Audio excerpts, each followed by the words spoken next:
வீடு கிளீன் பண்ணுறதுக்கு அரசாங்கத்தால் அறிவிக்கப்பட்ட அந்த 25,000 ரூபா தொகை யார் யாருக்கு கிடைக்கும்ன்றது பெரிய ஒரு குழப்பத்தை உருவாக்கி இருக்குது. சுருக்கமாக சொல்லப்போனால் இந்த காணொலியை தாயகத்திலிருந்து பார்த்து கொண்டிருக்கக்கூடிய உங்களுக்கு இந்த 25,000 ரூபா கிடைக்குமா கிடைக்காதா இந்த ஒரு கேள்விக்கான பதிலை இந்த காணொலியில் பார்க்க போகிறோம். அது சம்பந்தமான ஒரு அறிக்கை ஒன்று வெளியாகி இருக்கிறது. அது முதலாவது. அடுத்தது பார்த்தீங்கன்னு சொன்னால் அதென்ன யாழ்ப்பாணத்துக்கு 36 கோடி ரூபா, எதுக்கு யாழ்ப்பாணத்துக்கு அவ்வளோ பெரிய தொகை, அப்போ யாழ்ப்பாணத்தில் ஏதாவது முறைகேடுகள் நடக்குதா, ஊழல் நடக்குதான்னு சொல்லி பெரிய விமர்சனங்கள் எல்லாம் வைக்கப்பட்டது. அதுக்கு யாழ் மாவட்ட அரசாங்க அதிபர் ஒரு பதில் ஒன்று சொல்லியிருக்கார். என்ன சொல்லியிருக்கிறார் என்பது சம்பந்தமாகவும் இந்த காணொலியில் பார்க்கலாம். முதல்ல இந்த 25,000 ரூபா காசு உங்களுக்கு கிடைக்குமா கிடைக்காதா அந்த கேள்விக்கான பதிலை பார்ப்போம். என்னன்னு சொன்னா இது வீடு கிளீன் பண்றதுக்கான தொகை தானே, வீடு சுத்தப்படுத்துறதுக்கு, வீடு கட்டுறதுக்கோ புனரமைக்கிறதுக்கோ அதுக்கான தொகை இல்லை. அப்ப இந்த காசை யாருக்கு கொடுக்கறதுன்னு சொல்லி அந்த பயனாளிகள் இருக்கிறது தானே, அந்த பயனாளிகளை தெரிவு செய்யறதே பெரிய ஒரு விஷயம். இப்போ நாங்கள் சும்மா சொல்லிப்பட்டு போகலாம், அரசாங்கம் 25,000 ரூபாய் காசு ஒதுக்கி இருக்குன்னு சொல்லி. ஆனால் பார்த்தீங்கன்னு சொன்னால் ஒரு கிராம சேவையாளர் மட்டத்தில் ஒரு ஜிஎஸ் பிரிவில் பார்த்தீங்கன்னு சொன்னால் நிறைய குடும்பங்கள் இருப்பினம் தானே, அதில் எந்த குடும்பத்துக்கு கொடுக்குறது, எந்த வீட்டுக்கு கொடுக்குறன்றது பெரிய குழப்பமாக இருக்கும். நான் நினைக்கிறேன் ஒரு கிராம சேவையாளராக இருந்து பார்த்தா எங்களுக்கு தெரியும் எவ்வளோ தலைவலி என்று சொல்லி. இப்போ அது சம்பந்தமாக ஒரு சுற்றறிக்கை ஒன்று வெளியாகி இருக்கிறது. அதாவது திருத்தப்பட்ட சுற்றறிக்கை. இந்த அறிக்கையை வெளியிட்டிருக்கிறதா என்று பார்த்தீங்கன்னு சொன்னால் அனர்த்த நிவாரண சேவைகள் நிலையம், அனர்த்த நிவாரண சேவைகள் நிலையம் என்று சொன்னால் ஏற்கனவே இதில் நிறைய குழப்பம் இருக்குது. அப்போ அவையில் இப்போ சில விஷயங்கள் சொல்லியிருக்கணும். அதில் சொல்லப்பட்டிருக்கிற விஷயங்களை பார்த்தீங்கன்னு சொன்னால் கிட்டத்தட்ட முழு பேருக்குமே கொடுக்கணும் போல, எல்லாருக்குமே கொடுக்கணும் போல இருக்குது. என்னென்ன சொல்லப்பட்டிருக்குன்னு பார்ப்போம். முதலாவது முற்றிலும் சேதமடைந்த வீடுகள். அது ஈஸி தானே, ஒரு வீட்டை பார்க்குறோம் எல்லாம் ஃபுல்லாக சேதமடைஞ்சிருக்குது, எனவே 25,000 ரூபா கொடுக்கணும், அதில் எந்த விதமான பிரச்சனையுமே இல்லை. அடுத்தது பகுதி அளவில் சேதமடைந்த வீடுகள், அதுவும் ஈஸி என்று வைங்க. ஏனென்றா பாதி சேதமடைஞ்சிருக்குது, பார்க்கவே தெரியுது, கூரையை காணையில், எனவே 25,000 ரூபா கொடுப்போம் என்று சொல்லி. சரி, மூன்றாவது ஒரு வசனம் சொல்லியிருக்கணும். கட்டமைப்பு சேதம் இல்லாவிட்டாலும், அதாவது வீட்டில் எந்த விதமான பிரச்சனையும் இல்லாவிட்டாலும் சிறு வெள்ளத்தால் பாதிக்கப்பட்ட வீடுகள், இதுதான் இருக்கிறதுலேயே சரியான குழப்பமான ஒரு வசனம். சிறு வெள்ளத்தால் பாதிக்கப்பட்ட வீடுகள் என்று சொன்னால் அந்த பாதிக்கப்பட்டதுக்கு என்ன அளவீடு, அதை எப்படி அளக்கிறது, எல்லாம் தான் பாதிப்புக்குள்ள வரும். ஒரு வெள்ளம் அடித்து கொஞ்சம் சுவரை வெள்ளையா இருந்த சுவர் இப்போ ப்ரௌன் கலருக்கு வந்துட்டு வைங்கவன், அதுவும் ஒரு பாதிப்பு தானே. அல்லது 4-5 குப்பையில் அள்ளி கொண்டு வீட்டுக்குள்ள போட்டுட்டு வைங்கவன், அதுவும் ஒரு பாதிப்பு தானே. அப்போ எப்படி அளக்கிறதுன்றது பெரிய ஒரு குழப்பம். சிறு வெள்ளத்தால் பாதிக்கப்பட்ட வீடுகள் என்று சொல்லி ஒரு வசனம் ஒன்று போடப்பட்டிருக்கிறது. எனவே இந்த வழிகாட்டுதல்களை வச்சுக்கொண்டு எப்படி பயனாளிகளை தெரிவு செய்ய போயணும்ன்றது மிகப்பெரிய குழப்பமா இருக்குது. அது மட்டும் இல்லாமல் இன்னும் நிறைய வசனங்கள் சொல்லப்பட்டிருக்கிறது. அதாவது ஒரு வீட்டில் சில விட ஒரு பெரிய வீட்டில் 2 குடும்பங்கள் வசிக்கலாம் தானே, 2 குடும்பங்கள் 3 குடும்பங்கள் வசிக்கலாம். அப்போ ஒவ்வொரு குடும்பத்துக்கும் தனித்தனியாக காசு கொடுக்கப்படுமான்னு கேட்டால் அப்படி இல்லை, ஒரு வீட்டு தொகுதிக்கு தான் அந்த காசு கொடுக்கப்படும். ஏன்னா வீட்டை கிளீன் பண்ணுறது, அதில் எத்தனை குடும்பம் இருந்தாலும் வீடு கிளீன் பண்ணுறதுன்றது ஒரு ப்ரோசஸ் தானே. எனவே அதுக்காக 25,000 ரூபா கொடுக்கப்படும். ஒருவேளை 2 குடும்பங்களோ அல்லது 3 குடும்பங்களோ இருந்தால் அந்த 25,000 ரூபா காசு பிரித்து கொடுக்கப்படும், அந்த குடும்பங்களுக்குள்ள பிரித்து கொடுக்கப்படும் என்று சொல்லப்பட்டிருக்கிறது. அது எந்த விதமான குழப்பமும் இல்லை, அது தெளிவாக தான் இருக்குது.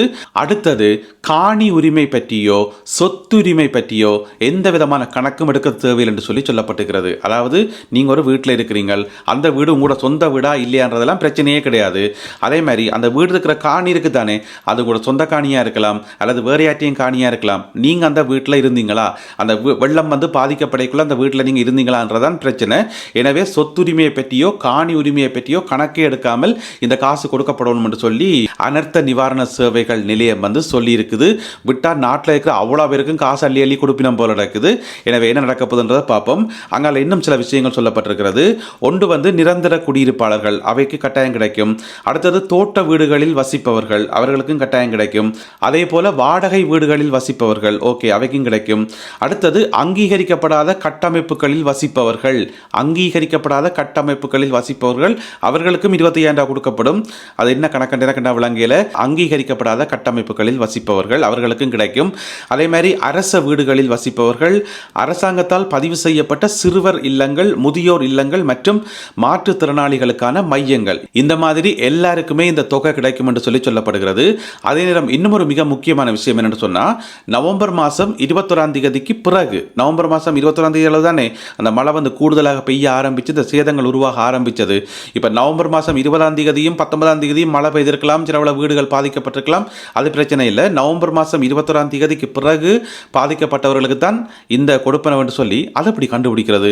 சட்டியா நவம்பர் மாதம் 21ஆம் தேதி தேதிக்கு பிறகுதான் பாதிக்கப்பட்டதா இல்லையான்னு சொல்லி எப்படி கண்டுபிடிக்கிறது? எனவே இதில் கொஞ்சம் சிக்கல்கள் இருக்குதான். சரியான பயனாளிகளை தெரிவு செய்து அவையின் கையில் கொண்டு போயிட்டு எப்படி அந்த 25,000 ரூபாயை கொடுத்து முடிக்க போயினோம், இந்த வேலை திட்டத்தை வந்து எப்படி முடிக்க போயினோம்னு சொல்லி தெரியல. இது ஒரு பெரிய ஒரு சிக்கலான விஷயம்தான். இருந்தாலும் ஒரே தவணையில் காசு எல்லாத்தையும் கொடுத்து முடிச்சிடணும், மிக விரைவாக கொடுத்து முடிச்சிடணும்னு சொல்லி. ஏனென்றால் எல்லா இடங்களுக்கும் காசு அனுப்பியாச்சு, எல்லா மாவட்டங்களுக்கும் வந்து காசு ஏற்கனவே அனுப்பியாச்சாம். எனவே எவ்வளவு விரைவாக முடியுமோ அவ்வளோ விரைவாக வந்து காசை கொடுத்து முடிக்க சொல்லி இந்த சுற்றறிக்கையில் வந்து சொல்லப்பட்டிருக்கிறது. எனவே இந்த காணொலியை வந்து தாயகத்திலிருந்து பார்த்து கொண்டிருக்கக்கூடிய நீங்கள் சொல்லுங்க, உங்களுக்கு இந்த 25,000 ரூபாய் கிடைச்சிருக்கா இல்லையா, உங்களுக்கு தந்துட்டுனமா, நீங்கள் ஏதாவது பதிஞ்சிருக்கிறீங்களா, உங்களுடைய வீடு என்ன மாதிரி சேதமா என்ன எல்லாமே என்றதை பற்றி உங்களுடைய கருத்துக்கள் என்ன என்பதை மறக்காமல் கீழே எழுதுங்கள். அடுத்த முக்கியமான பிரச்சனை, இந்த 25,000 ரூபா காசால் வந்த முக்கியமான பிரச்சனை என்னென்னு சொன்னால், யாழ் மாவட்டத்துக்கு எதுக்கு 36 கோடி ரூபா என்றதான் நீங்கள் இருக்கக்கூடிய முக்கியமான பிரச்சனை. இப்போ வீடு வந்து முழுமையாக சேதமடைஞ்சாக்களுக்கு வந்து 50 லட்சம் தானே, அது பெரிய தொகை, அதில் எந்த விதமான பிரச்சனையுமே இல்லை. வீடு வந்து பகுதி அளவில் சேதமடைஞ்சாக்களுக்கு வந்து 25 லட்சம் ரூபா வீடை கட்டுறதுக்கு, அதுவும் பெரிய தொகை, அதில் எந்த விதமான பிரச்சனையுமே இல்லை. இப்படி பெரிய பெரிய தொகைகளில் வந்து எந்த விதமான பிரச்சனையுமே இல்லை. ஆனால் அந்த வீடு கிளீன் பண்ணுறதுக்கு ஒரு 25,000 ரூபா கொடுக்க போய் அது பெரிய பிரச்சனையாக போயிட்டு. அதிலேயும் வந்து பார்த்தீங்கன்னு சொன்னால் யாழ் மாவட்ட அரசாங்க அதிபரால் வந்து ஒரு வேண்டுகோள் விடுக்கப்பட்டது. ஒட்டுமொத்த யாழ் மாவட்டத்துக்கும் வந்து மொத்தமாக வந்து 14,624 வீடுகள் வந்து பாதிக்கப்பட்டிருக்குது. அதுக்கு 36 கோடி ரூபாய் வேணும் என்று சொல்லி, அது வந்து மக்கள் மத்தியிலையும் சமூக வலைதளங்களையும் வந்து மிகப்பெரிய சர்ச்சைகளையும் கேள்விகளையும் உருவாக்கி இருந்தது. எதுக்கு யாழ்ப்பாணத்துக்கு 36 கோடி, அங்கே அவ்வளோ பாதிப்பா இல்லைத்தானே? மலையகத்தோட ஒப்படைக்குள்ள வந்து யாழ்ப்பாணத்தில் பெருசாக பாதிப்பு இல்லையே, அப்போ சும்மா வேற ஆக்கள் லிஸ்ட்டை கொண்டு வந்து நடுவில் செருகி போட்டிங்களா, ஏதாவது ஊழல் செய்து ஓட்டிங்களா, முறைகேடான்னு சொல்லி பயங்கர விமர்சனங்கள். அப்போ அந்த செய்தியை வந்து நாங்கள் இங்கே சொல்லியிருந்தாங்க, சொல்லி போட்டு ஒரு வசனம் சொல்லியிருந்தாங்க. என்னன்னு சொன்னால், இது சம்பந்தமாக யாழ் மாவட்ட அரசாங்க அதிபர் பிரதீபன் அவர்கள் ஒரு விளக்கம் என்று சொல்லணும் என்று சொல்லி, இப்போ பார்த்தீங்கன்னு சொன்னால் யாழ் மாவட்ட அரசாங்க அதிபர் பிரதீபன் அவர்கள் ஒரு விளக்கம் என்று சொல்லிக்கிறார். என்று சொன்னால், நாங்கள் இந்த மாதிரி 36 கோடி ரூபாய் கேட்டது உண்மைதான், அந்த காசு எங்களுக்கு வந்துட்டுது.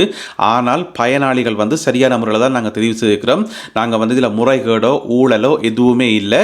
எங்கள்கிட்ட வந்து 14,624 குடும்பங்கள் பாதிக்கப்பட்டிருக்கிறது. பாதிக்கப்பட்ட ஒவ்வொரு குடும்பத்தையும் வந்து தெரிவு செய்யக்குள்ள வந்து அதில் 3 பேர் கையெழுத்து போடணுமாம். உண்மையிலேயே பாதிக்கப்பட்டிருக்கணுமா இல்லையான்னு சொல்லி 3 பேர் கையெழுத்து போடணும். ஒன்று வந்து கிராம உத்தியோகத்தர் GS மேர் வந்து சைன் வைக்கணும். அடுத்தது வந்து பொருளாதார அபிவிருத்தி உத்தியோகத்தர், அவர் வந்து பார்த்து எல்லாம் சைன் வைக்கணும். அடுத்தது அனர்த்த நிவாரண சேவைகள் உத்தியோகத்தர், அவரும் பார்த்து சைன் வைக்கணும். இந்த 3 பேரும் சைன் வச்சு ஓகே பண்ணால் மட்டும்தான் குறிப்பிட்ட அந்த குடும்பத்துக்கு வந்து அந்த உதவித்தொகை கிடைக்கும் என்று சொல்லி யாழ் மாவட்ட அரசாங்க அதிபர் சொல்லியிருக்கார்.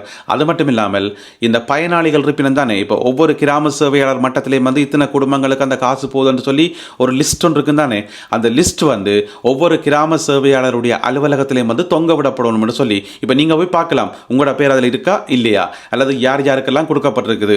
ஒரு வீடு இருக்கு, அந்த வீடு வந்து பாதிக்கப்படவே இல்லை, அந்த வீட்டுக்காரர்கிட்ட பேர் வந்து அதில் இருக்கா இல்லையான்னு சொல்லி நீங்கள் பார்க்க முடியும். அதாவது தகவல் அறிகிற உரிமை வந்து எல்லாருக்கும் இருக்குதானே.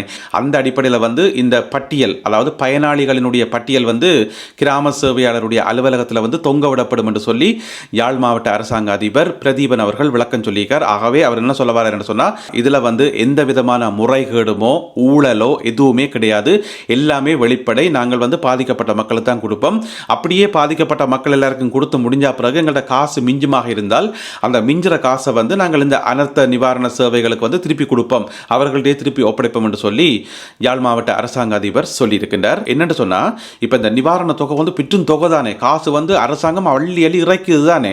அப்போ இதில் வந்து முறைகேடுகள் நடக்கிறதுக்கான வாய்ப்புகள் இருக்குன்னு சொல்லி மக்களுக்கு சந்தேகம் பாரதில் எந்த விதமான பிரச்சனையுமே இல்லை. அது யாழ் மாவட்டம் மட்டும் இல்லை, ஒட்டுமொத்த இலங்கையிலேயும் வந்து மக்களுக்கு ஒரு சந்தேகம் பெறும், இந்த காசுலாம் ஒழுங்காக கூடுபடுமா பிரித்து கூடுபடுமான்னு சொல்லி ஒரு சந்தேகம் பெறும். ஆனால் நாங்கள் தெரிஞ்சு கொள்ள வேண்டிய விஷயம் என்னென்னு சொன்னால், இப்போ இந்த காலத்தில் வந்து முறைகேடுகளோ ஊழலோ செய்கிறதுல வந்து அர்த்தம் இல்லை. அரசு அதிகாரிகள் வந்து அதுக்கு துணிய மாட்டினம்ன்றதான். ஏனென்று சொன்னால், இது வந்து பேரிடர் காலம் தானே.